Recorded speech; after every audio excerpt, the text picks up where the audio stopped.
fiscal de la Corte Penal Internacional acaba de solicitar órdenes de detención contra el primer ministro israelí y el líder de Hamás. La Corte Penal Internacional emitió este viernes una orden de arresto contra el presidente de Rusia, Vladimir Putin.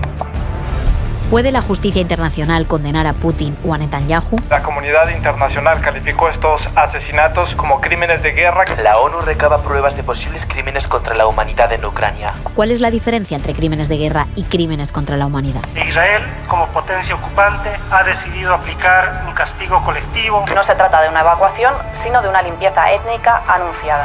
Lo que está ocurriendo en Gaza es una guerra, una limpieza étnica, un castigo colectivo o un genocidio.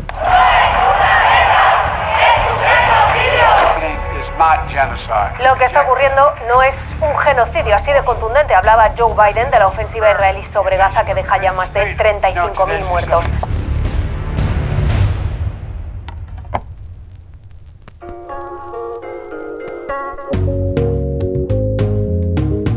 Amnistía Internacional Explica es una sección del podcast ¿Quién dijo miedo?, en la que respondemos a preguntas clave sobre derechos humanos.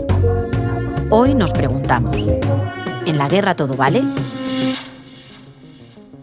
La respuesta es no. Incluso las guerras tienen leyes y su incumplimiento tiene consecuencias. Para eso existe el derecho internacional humanitario. Un poco de historia para entender su origen. Tras el horror de la Segunda Guerra Mundial, recordemos, medio mundo en guerra, ciudades enteras arrasadas, el lanzamiento de las primeras bombas atómicas, casi 60 millones de muertos, más de la mitad civiles, el holocausto judío, las consecuencias del conflicto fueron tan devastadoras que algunos gobiernos se pusieron de acuerdo en que no podía volver a repetirse y que incluso las guerras debían tener límites. Así que en 1949 nacen los Convenios de Ginebra. ¿Pero qué dicen estos convenios? Hemos hablado con Carlos de las Heras de Amnistía Internacional para que nos ayude a navegar por esta compleja realidad. En pocas palabras, lo que hace es definir las conductas que se consideran aceptables durante los conflictos. Podemos entender que ninguna muerte es aceptable, pero las leyes del derecho internacional no están diseñadas para impedir las guerras, ni los bombardeos, ni siquiera para prohibir las muertes civiles. Más bien lo que hacen es establecer unos requisitos mínimos para una situación en la cual nuestras normas morales de costumbre, como por ejemplo el no matar a otros seres humanos, ya se han suspendido y nuestras maneras habituales de resolver las desavenencias, las diferencias, ya han fracasado. Si asumimos que las guerras ocurren y que en las guerras hay muertes, lo que el derecho internacional humanitario intenta es que al menos haya unas normas para reducir el número de víctimas civiles y el sufrimiento de las personas durante el conflicto. ¿Qué normas son esas? Básicamente, la protección de la población civil, el garantizar el acceso de ayuda humanitaria, la no toma de rehenes, el trato acorde a, por ejemplo, prisioneros de guerra. Y esto nos lleva directamente a los 3 principios básicos del derecho internacional humanitario. 1. Principio de distinción. Esto es muy importante, porque no solo están prohibidos los ataques dirigidos a personas civiles, sino que también se prohíben los ataques que no sean capaces de distinguir entre civiles y personas que estén participando en el conflicto. Por eso, por ejemplo, hay una serie de armas o municiones prohibidas, las que se llaman de efecto indiscriminado, que son las que no te permiten elegir o distinguir contra quién se dirige el ataque. Por ejemplo, balas explosivas, armas químicas y biológicas o bombas de racimo. 2. Principio de proporcionalidad. Antes de realizar un ataque hay que tener en cuenta los daños civiles que puede provocar y asegurarse de que la ventaja militar de ese ataque es mayor. Es decir, que si un bando ataca un punto militar estratégico y algunos civiles que están en la zona mueren, pueden considerarse víctimas colaterales. Pero si el ataque destruye, por ejemplo, la única entrada de ayuda humanitaria a esa ciudad, no se cumple el principio de proporcionalidad. 3. Principio de precaución. Hay que escoger el momento adecuado para que un ataque cause los menores daños posibles en la población civil. Si el objetivo militar está al lado, por ejemplo, de un mercado, no puede programarse el ataque a la hora punta cuando todo el mundo está comprando. Pero además de estas normas sobre cómo actuar durante un conflicto, el derecho internacional define también los distintos delitos que se pueden llegar a cometer cuando estas normas no se cumplen. Signos de tortura y violación, arrestos récord y maltratos, traslado forzoso de civiles, un castigo colectivo, crimen de guerra y de crimen contra la humanidad. Y aquí es donde más nos liamos. Crímenes de guerra, genocidio, limpieza étnica, crímenes de lesa humanidad. ¿Cómo los distinguimos? Vamos a hacer un breve repaso por cada uno de ellos. Crímenes de guerra son los que violan los convenios de la guerra que hemos visto hace un momento. Pero ¿qué acciones se consideran exactamente crímenes de guerra? En primer lugar, el asesinato o los malos tratos a prisioneros de guerra, a civiles o incluso a náufragos. En segundo lugar, la deportación de personas para obligarlas a llevar a cabo trabajos forzados en algunos de los territorios que son ocupados. En tercer lugar, la toma y la ejecución de rehenes. En cuarto lugar, la destrucción o la devastación injustificada de una población. Y en quinto lugar, el robo o la apropiación indebida de bienes públicos o privados.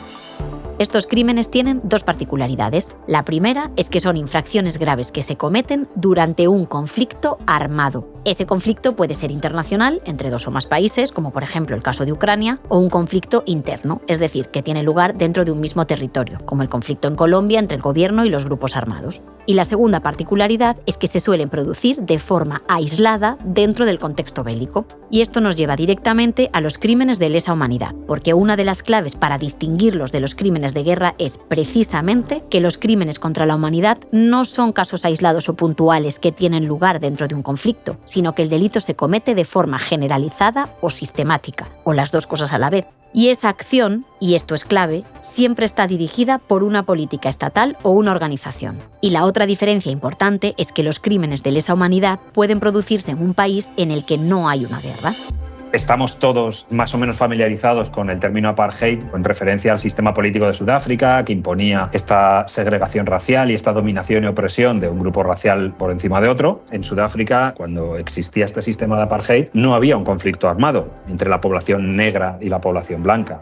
Y esto no solo ha sucedido en África, tenemos casos mucho más recientes. Un ejemplo claro es Israel. Desde la creación del Estado de Israel en 1948, los continuos gobiernos que ha habido en Israel han creado y han mantenido todo un sistema de leyes, de políticas y de prácticas que está concebido para oprimir y dominar a la población palestina. ¿Cómo? Impidiendo que, por ejemplo, en Cisjordania puedan trasladarse de uno a otro enclave, incluso con un sistema de carreteras y de comunicaciones totalmente diferente para la población palestina o para la población israelí, o con el acceso a derechos básicos como el derecho al agua o el derecho a una educación, que son totalmente diferentes en función de si una persona es israelí o es palestina. Amnistía Internacional lleva años denunciando apartheid en Israel, pero el conflicto actual ha radicalizado la situación. Israel, como potencia ocupante, ha decidido aplicar un castigo colectivo a los palestinos en Gaza. No se trata de una evacuación, sino de una limpieza étnica anunciada. Es mi solemne deber informar sobre lo peor de lo que es capaz la humanidad y presentar mi hallazgo. La anatomía de un genocidio. Escuchando las noticias podemos sentir cierta confusión. ¿Qué está ocurriendo ahora en Gaza? ¿Es un castigo colectivo? ¿Es una limpieza étnica? ¿Es un genocidio? ¿Puede ser las tres cosas a la vez? Vamos a intentar aclararlo entendiendo primero qué es cada uno de estos crímenes. Empecemos por el castigo colectivo. Para entenderlo de forma muy sencilla, es cuando en el colegio castigaban a toda la clase por lo que había hecho un solo niño o su grupito de amigos. El crimen del castigo colectivo es lo mismo, pero aplicado a un grupo étnico, político, religioso y con violencia y muertes. Seguimos con la limpieza étnica. Consiste básicamente en obligar a desplazarse a un grupo étnico por la fuerza, con violencia sistemática, haciéndoles sentir inseguros en su hogar, privándoles de recursos básicos, etc. Miles de rohinyá, minoría musulmana sin derechos civiles, en un país mayoritariamente budista, han cruzado el río Naf, huyendo de la violencia desatada. El objetivo de la limpieza étnica es homogeneizar la población del lugar. ¿Cómo? Expulsando del territorio a un grupo étnico. En principio no busca, y esto es clave, exterminarlo, solo expulsarlo. Pero a veces una limpieza étnica termina en un genocidio, como sucedió en Ruanda en 1994. Una matanza indiscriminada comandada por la mayoría hutu del país que en 100 días exterminó al 75% de la minoría tutsi, o lo que es lo mismo, unas 800.000 personas. Y esto nos lleva a explicar el tercer término y el que resuena con más fuerza últimamente, genocidio. La Convención sobre el Genocidio, firmada también después de la Segunda Guerra Mundial, define el genocidio como cualquier acto que se lleva a cabo con la intención de, y esa intencionalidad es la clave, destruir total o parcialmente a un grupo nacional, étnico, racial o religioso. Lo más difícil es probar el elemento subjetivo que tiene este crimen. Es decir, que la finalidad de los ataques contra un grupo, contra una población, sea el exterminio total. Es tremendamente complicado y tremendamente difícil el documentarlo Este es uno de los problemas con los que se encuentran muchas veces el derecho internacional humanitario y las organizaciones que vigilan su cumplimiento, principalmente porque en la mayoría de los casos la colaboración por parte de los países implicados es mínima o nula. Es decir, que Israel no abre las puertas de par en par a observadores independientes para que puedan ver si están o no cometiendo crímenes de guerra. Y también terceros países obstaculizan muchas veces esas investigaciones por intereses políticos, económicos, estratégicos. Entonces, ¿puede el derecho internacional juzgar, por ejemplo, a Putin o a Netanyahu? Vamos a ver cómo ha actuado la justicia en otros casos para entender lo que podría o no ocurrir. ¿Se han juzgado casos por genocidio? Sí, varios. El de Ruanda, del que ya hemos hablado, el de Camboya en los años 70, cuando en apenas 3 años y medio se acabó con la vida de casi 2 millones de personas, y el de Bosnia de 1995, donde alrededor de unas 8.000 personas musulmanas, incluidos menores, fueron asesinados después de que las tropas serbobosnias tomaran la ciudad de Srebrenica. Este caso ejemplifica muy bien lo que es un genocidio por motivos religiosos. Varios de los implicados en estos casos fueron condenados por genocidio y enviados a la cárcel, pero esos juicios ocurrieron más de 20 años después de que se cometiera el crimen. En todos los crímenes de guerra, en todos los crímenes de lesa humanidad, las sentencias suelen llegar pasado bastante tiempo, varios años incluso. Identificar, documentar y juzgar los crímenes es muy complicado. Por un lado, no hay una policía de los derechos humanos. No hay un teléfono al que llamar y denunciar lo que está ocurriendo en un sitio. Por otro lado, los medios de las cortes internacionales son insuficientes y además el derecho internacional humanitario debe actuar en última instancia si los tribunales nacionales y locales no lo hacen. Por eso, en la mayoría de casos, actúan más tarde. ¿Y cuál es el otro gran problema con el que se encuentra el derecho internacional? La complicación a la hora de imponer su autoridad o de que las resoluciones de la ONU se cumplan. No todos los países han firmado o ratificado los distintos convenios y tratados internacionales. La Corte Penal Internacional emitió este viernes una orden de arresto contra el presidente de Rusia, Vladimir Putin. El fiscal general de la Corte Penal Internacional pidió órdenes de captura contra el primer ministro israelí Benjamin Netanyahu, así como para su ministro de Defensa, Yoav Gallant, alegando responsabilidades criminales cometidas en la Franja de Gaza.